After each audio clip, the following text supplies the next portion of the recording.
বাংলাদেশ নির্বাচন কমিশনের মাননীয় প্রধান নির্বাচন কমিশনারের সাথে আমাদের বৈঠক অনুষ্ঠিত হয়েছে। আমরা আমাদের দলের যে আয়ের হিসাব বিবরণী সেটা তার কাছে জমা দিয়েছি। আমরা মূলত দুইটা উদ্দেশ্যে তার সাথে এই বৈঠক করি। প্রথমত, আপনারা জানেন বাংলাদেশে 3টি নির্বাচন অত্যন্ত ন্যাক্কারজনক এবং জাতির জন্য লজ্জাজনক ছিল। আওয়ামী লীগ 14 সালে একতরফা করেছে, 18 সালের নিশাতের নির্বাচন, 24 সালের ডামি নির্বাচন। ইতিমধ্যে সরকারের পক্ষ থেকে আওয়ামী লীগের সাংগঠনিক কার্যক্রম নিষিদ্ধ ঘোষণা করা হয়েছে। কিন্তু যারা আওয়ামী লীগের দোসর ছিল, যারা আওয়ামী লীগকে ফ্যাসিস্ট বানিয়েছে, সেই জাতীয় পার্টি এবং 14 দলের বিষয়ে সরকার এখনো পর্যন্ত কোনো সিদ্ধান্ত গ্রহণ করে নাই। আমরা মাননীয় প্রধান নির্বাচন কমিশনার বরাবর একটি চিঠি দিয়েছিলাম। যেমনিভাবে আওয়ামী লীগের নিবন্ধন স্থগিত করা হয়েছে, ঠিক একই প্রক্রিয়ায় জাতীয় পার্টি এবং 14 দলের নিবন্ধন স্থগিত ঘোষণা করতে হবে।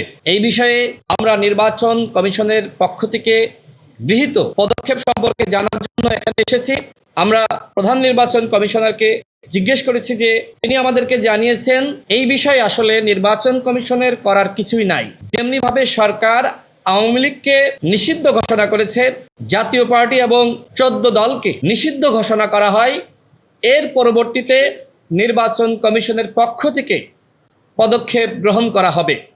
অর্থাৎ সরকার যদি আগামীকাল জাতীয় পার্টি এবং 14 দলের সাংগঠনিক কার্যক্রম নিষিদ্ধ ঘোষণা করে, আগামী পরশুদিন নির্বাচন কমিশন জাতীয় পার্টি এবং 14 দলের নিবন্ধন স্থগিত ঘোষণা করবে। আমরা আরও বলেছি যে আগামী নির্বাচনে আওয়ামী লীগ স্বতন্ত্র ডামি মামি স্বামী 24 সালে যেভাবে অংশ নিয়েছে আওয়ামী লীগের নেতারা, ঠিক একইভাবে আওয়ামী লীগ আগামী নির্বাচনে এই স্বতন্ত্র নামে অংশ নিতে পারবে কিনা। প্রধান নির্বাচন কমিশনার বলেছেন যে যারা পদবিতে ছিল তাদের কেউ আগামী নির্বাচনে অংশ নিতে পারবে না, এই ব্যাপারে তারা একমত।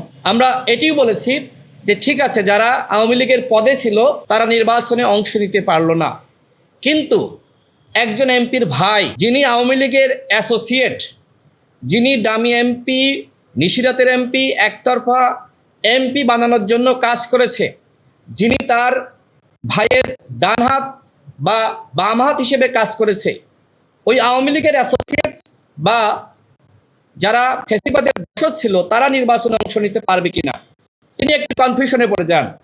এরপরে আমরা বিষয়টি ব্যাখ্যা করি।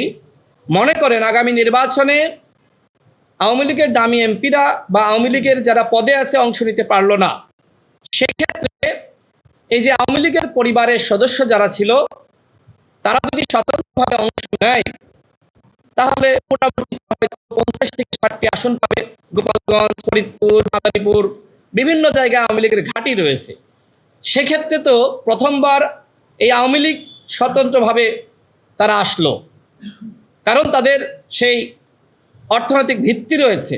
শুধুমাত্র হাসিনা পালিয়ে গেছে, কিন্তু হাসিনার যে ফ্যাসিবাদী সেটআপ পুরোটাই রয়ে গেছে।